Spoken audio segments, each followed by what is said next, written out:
पूरे पंजाब में सरकारी हॉस्पिटल्स की जो हालत ज़ार है वो बड़ी मखदूश बताई जाती है। जान बचाने वाली अद्वियात सिरे से मौजूद ही नहीं है। हुकूमत की तरफ से दो वजारतें कायम की गई हैं, एक primary and secondary health care के नाम से है और दूसरी जानिब specialist health care and medical education है। हॉस्पिटल्स के अंदर जिस तरह सीएम का विजन है और जिस तरह वो चाहती हैं कि प्रोवाइड हों, उसका 10% भी मेडिसिन नहीं मिल रही। जितनी भी फौरी तौर पे जान बचाने वाली अद्वियात हैं वो सरकारी हॉस्पिटल्स में किसी भी नेग्लिजेंसी की वजह से मुयस्सर नहीं है। आज का जो मौजू है वो सरकारी हॉस्पिटल्स में मरीज़ों के इलाज मालजे के हवाले से है। इस हवाले से सीएम पंजाब मरियम नवाज शरीफ का ये कहना है, मानना है और उन्होंने इस सिलसिले में बहुत सारे इक़दाम भी किया हैं कि हर मरीज़ को मेयारी और बेहतरीन इलाज मालजा उसके मर्ज़ के मुताबिक मिलना चाहिए। और इस हवाले से बहुत सारे ऐसे सेगमेंट भी शुरू किए गए हैं जिससे घरों की दहलीज तक भी अद्वियात पहुँचाने का सिस्टम बनाया गया है। ताहम ये बड़े अफसोस से कहना पड़ता है कि पंजाब में, बिलखसूस लाहौर में और बिलअमूम पूरे पंजाब में सरकारी हॉस्पिटल्स की जो हालत ज़ार है, जो इनडोर्स की, आउटडोर्स की, एमरजेंसीज़ की, वो बड़ी मखदूश बताई जाती है।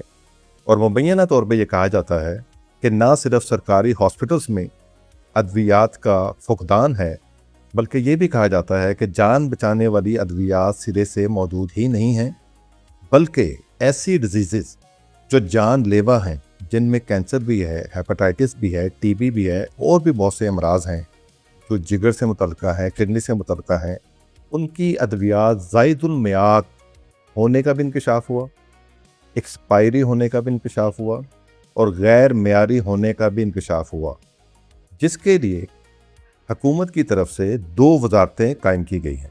एक primary and secondary health care के नाम से है, जिसके ज़ुमरे में ड्रग टेस्टिंग लैब भी आता है जो अद्वियात की मॉनिटरिंग या चेकिंग या बैलेंस या उसको मेयार को चेक करने के लिए मुस्तनद करार पाया है।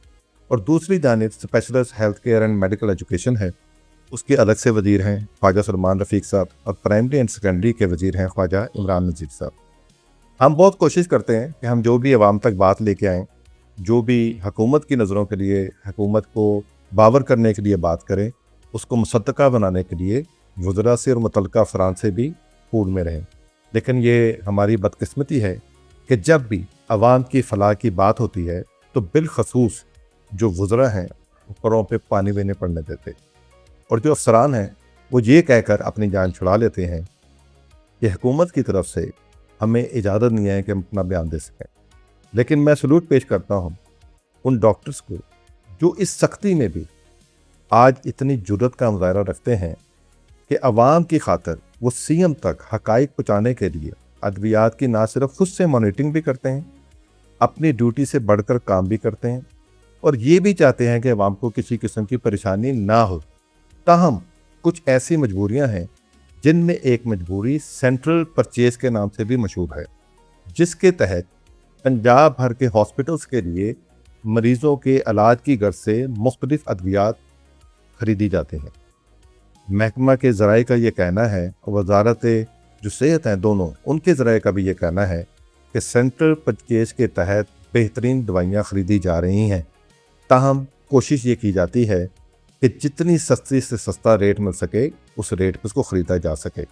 जबकि दूसरी जानिब हमारे ज़राए ये कहते हैं कि सेंट्रल परचेज के तहत ख़रीदी जाने वाली अद्वियात गैर मेयारी इस वजह से भी हैं कि उनका गो के टेंडर सरकारी तौर पर रूल्स के मुताबिक ही होता है और ऐसी ही लोकल फार्मास्यूटिकल कंपनीज को मदऊ किया जाता है जो उन अद्वियात को बनाने की महारत रखते हैं। लेकिन जब वो सरकारी हॉस्पिटल्स में उन्हीं सॉल्ट की अद्वियात को फराहम करने के लिए आते हैं तो उनकी डिमांड यानी कि सरकार की डिमांड के मुताबिक कम से कम रेट लगाया जाता है और कम से कम नर्ख में मेयारी अद्वियात नहीं बन सकते। यही वजह है कि आज अगर आप बाज़ार में जाएं तो सरकारी हॉस्पिटल में दी जाने वाली अद्वियात की कंपनियां जो आम मार्केट में वही दवा दे रही हैं वो महंगी है और जो सरकारी हॉस्पिटल में मुफ्त दी जा रही हैं वो गैर मेयारी हद तक नाकिस अद्वियात के ज़ुमरे में भी आ रही हैं। इस हवाले से हमने कोशिश की कि गवर्नमेंट को असल हक़ाइक़ दिखाने के लिए उन्हीं स्टेक होल्डर्स को हम अपने मौक़िफ़ में शामिल रखें जिनका राब्ता 24 घंटे की बुनियाद पर आवाम से रहता है। तो इस वक्त हमारे साथ मौजूद हैं पंजाब के सदर हैं, यंग डॉक्टर एसोसिएशन को बड़ी महारत से, बड़ी अक्लमंदी से चला रहे हैं, अवाम दोस्त हैं, हुकूमत दोस्त भी हैं, कोई गैर कानूनी मुतालबा नहीं करते, अवाम की फ़लाह के लिए हुकूमत से, सीएम से जो भी मुतालबा करते हैं उसमें फ़लाह व बहबूद के अंसर को शामिल रखते हैं। हमारे साथ मौजूद हैं जनाब डॉक्टर मोहम्मद शुएब नियाज़ी साहब। इनसे हम पूछते हैं कि सरकारी हॉस्पिटल्स की अद्वियात के हवाले से और बिलखसूस जो ये इल्ज़ामात लगते हैं कि कोई ऐसी भी दवा है या कुछ ऐसी अद्वियात भी हैं जो ना सिर्फ गैर मियारी के ज़ुमरे में आती हैं बल्कि वो गैर कानूनी या गैर रजिस्टर्ड शुदा या जाली अद्वियात के ज़ुमरे में भी आ जाती हैं। असल हक़ाइक़ क्या है, आइए इनसे पूछते हैं। ऐसा अस्सलाम वालेकुम। वालेकुम सलाम। खैरियत से हैं? ठीक है, आप तबीयत ठीक है? सर, ये जो भी लवाज़मात इसमें शामिल होते हैं और सरकारी हॉस्पिटल से अक्सर ये शिकायत आती हैं, ऐसे केसेस भी आए हैं, जैसे कसूर के DHQ में एक केस आया अद्वियात की वजह से, मेयो हॉस्पिटल में आया इंजेक्शन की सूरत में, फिर गंगाराम में आया, PIC में आया और बहुत सारे हॉस्पिटल्स में ऐसे वाक़यात हुए। तो आप क्या समझते हैं कि ये अद्वियात जो गैर मियारी या गैर तसल्ली बख्श या जाली या आप कह लें ज़ायदुल मियार के ज़ुमरे में आती हैं, इनका असल कस्टोडियन कौन है और इसको ठीक कौन कर सकता है? और प्लस आपके ख्याल में सरकार के हस्पताल में बेहतरीन इलाज मुआवजा के लिए जो अद्वियात का इस्तेमाल है उसकी तरसील किस तरतीब से होनी चाहिए? बिस्मिल्लाहिर्रहमानिर्रहीम। वासी साहब, बड़ा इंपॉर्टेंट इशू है, बल्कि इस टाइम जितने भी पेशेंट्स हॉस्पिटल्स के अंदर आ रहे हैं, गवर्नमेंट के अंदर लोगों को ये सहूलत होती है कि अगर उनको कुछ भी नहीं मिल रहा तो वहाँ से आपको बेसिक टेस्ट मिल जाते हैं, बेसिक मेडिसिन मिल जाती हैं, काबिल डॉक्टरों मौजूद होते हैं, 24 घंटे मौजूद होते हैं।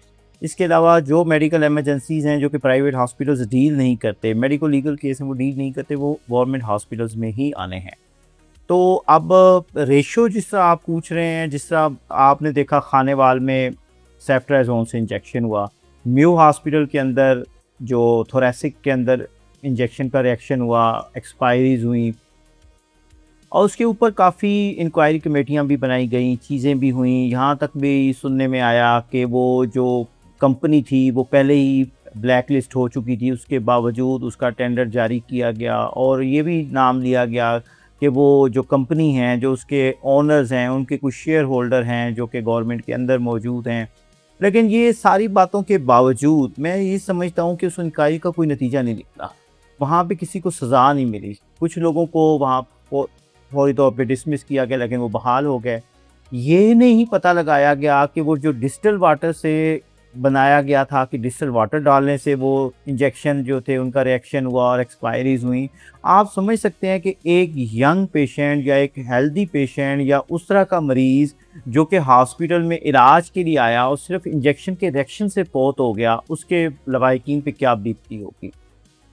हमने इस पे आवाज़ भी उठाई, मेयो हॉस्पिटल के अंदर भी प्रेस कॉन्फ्रेंस हुई, खानेवाल के इशू पे भी हमने काफ़ी आवाज़ उठाई, लेकिन उसका कोई नतीजा क्यों नहीं निकल सका, इस पे हम आपको ये बता सकते हैं कि सेंट्रल परचेज जब से हुई है, तमाम हॉस्पिटल के मेडिकल सुपरिटेंडेंट्स, तमाम इंतज़ामिया बरी ज़िम्मा हो गई है। वो डायरेक्ट और धड़ल्ले से इल्ज़ाम लगाते हैं कि चूँकि सेक्रेटेरिएट ने, ये अली जान के दौर में हुआ था सेंट्रल परचेज जब शुरू हुई थी, और उन पे काफ़ी इल्ज़ामात भी लगे कि नवाजने का अमल जारी है, DTL की और ड्रग टेस्टिंग लेबॉर्ट्री को बिल्कुल बेबस कर दिया गया।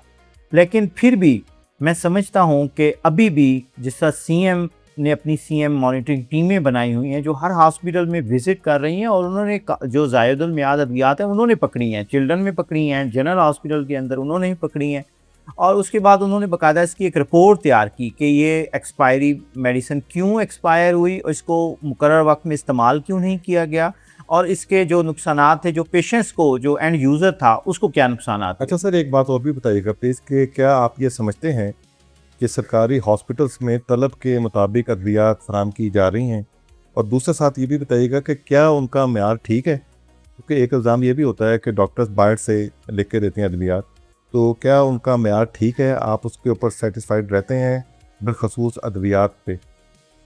बस सब जो अब ये चीज़ जो है ना, ये मैं कैटेगोरिकली और इंतहाई ज़िम्मेदाराना बयान दे रहा हूँ कि हॉस्पिटल्स के अंदर जिस तरह CM का विज़न है और जिस तरह वो चाहती हैं कि प्रोवाइड हों, उसका 10% भी मेडिसिन नहीं मिल रही। ओपीडीज़ के अंदर आपको ओमेप्राजोल, डेल्टा कार्टिल, पैनाडोल के अलावा मेडिसिन नहीं मिलेगी। अब ऑनलाइन सिस्टम कर दिया गया, जिस तरह कंप्यूटराइज पर्ची के ऊपर और वो जिस तरह स्टॉक पड़ा होता है उसके अकॉर्डिंगली किया जाता है। म्यू का स्कैंडल भी उसके ऊपर हुआ है। मेप्राजोल तक भी तकरीबन 6000 पेशेंट जब हो जाते हैं ओपीडी की बात, तो उसके बाद बाकी मेडिसिन जो पहले सुबह मिल रही होती है वो भी अवेलेबल नहीं होती। और इसके अलावा जो स्ट्रेप्टोकाइनेज इंजेक्शन है जो दिल के दौरे में फौरी तौर पे लगाया जाता है, इसके अलावा जो सोलोमेड्रोल का इंजेक्शन है जो कि ऑटो इम्यून एमरजेंसीज़ के अंदर लगाया जाता है, वो भी अक्सर टीचिंग हॉस्पिटल में इस टाइम मुयस्सर नहीं है, एमरजेंसीज़ के अंदर मुयस्सर नहीं है। ये कहें कि जितनी भी फौरी तौर पे जान बचाने वाली अद्वियात हैं वो सरकारी हॉस्पिटल्स में किसी भी नेग्लिजेंसी की वजह से मुयस्सर नहीं है, तो ये बात ठीक है? किसी हद तक आप ये कह सकते हैं कि जितनी मिकदार में होनी चाहिए उस हद तक मौजूद नहीं है। और जब से ये डॉक्टर पे पाबंदी लगाई गई है कि आप बाहर से लिख के नहीं दे सकते, इसका ज़्यादा नुकसान हो रहा है। क्यों कि मरीज़ तो वहाँ पे आया है, वो अपनी प्यारे की जान बचाने के लिए किसी हद तक भी जा सकता है। और अगर कोई ज़िम्मेदार डॉक्टर वहाँ पे लिख के देता है मेडिसिन, तो मेरे ख्याल में वहाँ के प्रोफेसर को इस चीज़ पे अथेंटिसिटी देनी चाहिए कि वो लिख के दे सकता है। अगर सर ये भी बताइएगा कि एक मिसाल के तौर पे एक दवाई जो पेटेंट जिसे आप कहते हैं कि जो म्यारी होती है, जो बाज़ार से मिलती है, क्या उसी म्यार की अद्वियात हॉस्पिटल में मुयस्सर हैं? और अगर नहीं मुयस्सर उसी म्यार की, उस सॉल्ट की या उस आप कह लें कि इतनी ताकत की कि वो मरीज़ को शफा में मदद दे सकें, तो उसका नुकसान क्या होता है? मरीज़ का इलाज डिले होता है या कोई और भी सिम्टम ऐसे पैदा होते हैं कि वो किसी और बीमारियों का भी शिकार हो जाता है? सर मेडिसिन जो है उसका अगर एक जो फार्मूला है, जो केमिकल उसके लिए यूज़ किया जाता है, जो रॉ मटेरियल है, जिससे आपको लाहौर में मशहूर है कि लोहारी की मेडिसिन यूज़ की जा रही हैं डिफरेंट हॉस्पिटल्स के अंदर, उनका ये नुकसान होता है कि जो इफ़ेक्टिवनेस है वो 100% की बजाय 30% तक होती है। और दूसरी चीज़ ये है कि उसका रिएक्शन ज़्यादा जल्दी रिपोर्ट होता है। आपने देखा होगा कि इवन सिप्रोफ्लॉक्सासिन और फ्लैजिल के रिएक्शन और सेफ्ट्राजोन के रिएक्शन क्यों रिपोर्ट होते हैं कि अगर ऑक्सीडिल है, जिस तरह दूसरी मशहूर कंपनियां हैं, उनका रिएक्शन रिपोर्ट नहीं होता। इसका नुकसान ये है कि आप ब्रांडेड कंपनियों को वहाँ पे टेंडर जारी करें, वो आपको 50% पे दें, उनको बाउंड किया जाए, क्योंकि वो पाकिस्तान के अंदर ही काम कर रही हैं। नेशनल मल्टीनेशनल जो कंपनियां हैं वो 40% 50% डिस्काउंट पे देने के लिए तैयार हैं, जबकि वो क्लिनिक्स पे डॉक्टरों को प्रोवाइड करते हैं, तो हॉस्पिटल में बतर्ज ओला पेश करने के लिए तैयार है। लेकिन उनसे क्यों नहीं किया जाता? किकबैक्स वसूल किए जाते हैं। कि आपने देखा, बल्कि आपकी काविशों से काफ़ी ड्रग इंस्पेक्टर इस चीज़ में मुलविस पाए गए, चीफ फार्मासिस्ट मुलविस पाए गए। तो मैं ये समझता हूँ कि यहाँ पे एक चेन ऑफ कमांड जो है, इसके ऊपर स्ट्रिक्ट मॉनिटरिंग सिस्टम लागू करना चाहिए। खुदा न खास्ता जो बॉडी कैम लगाने का जो सिस्टम शुरू किया गया था मरीम नवाज साहिबा की तरफ से, वो फार्मेसी के अंदर, फार्मासिस्ट के अंदर ज़रूर लागू होना चाहिए कि किसने दी और किस तरह का रिएक्शन रिपोर्ट हुआ है। क्योंकि ये चीज़ें करने से अगर मॉनिटरिंग स्ट्रिक्ट हो जाए तो मैं समझता हूँ कि इन चीज़ों का तदराक मुमकिन है। और दूसरी बात ये है कि हॉस्पिटल्स के अंदर, आउटडोर्स के अंदर, इमरजेंसीज़ के अंदर, इंडोर के अंदर जो सर्जरी के आलात हैं वो भी जो तादाद के मुकाबले में 50% कम हैं। आउटडोर के अंदर ओनली 10 to 20% प्रोवाइड किए जा रहे हैं। और जो लाइफ सेविंग ड्रग्स हैं वो भी तमाम हॉस्पिटल्स के अंदर उतनी मिकदार में मौजूद नहीं हैं जितनी पंजाब की आवाम को चाहिए। जी, जैसे कि अभी डॉक्टर साहब ने बताया, बड़ी अच्छी बात की कि इसका लुबे लुबाब ये है कि मॉनिटरिंग के निज़ाम को सख्त से सख्त किया जाए। अगर सीएम अपने विजन के मुताबिक पंजाब के तमाम सरकारी हॉस्पिटल्स को आवाम का म्यारी इलाजगाह बनाना चाहती हैं, तो वो ना सिर्फ मॉनिटरिंग के निज़ाम को सख्त करें, बल्कि एक स्टेप आगे जाके वजारत को भी और महकमे को भी चेक एंड बैलेंस ऐसा बनाएं जिससे कोई भी मुतासिर ना हो सके, क्योंकि कोई भी छोटी सी गफलत किसी की कीमती जान ले सकती है।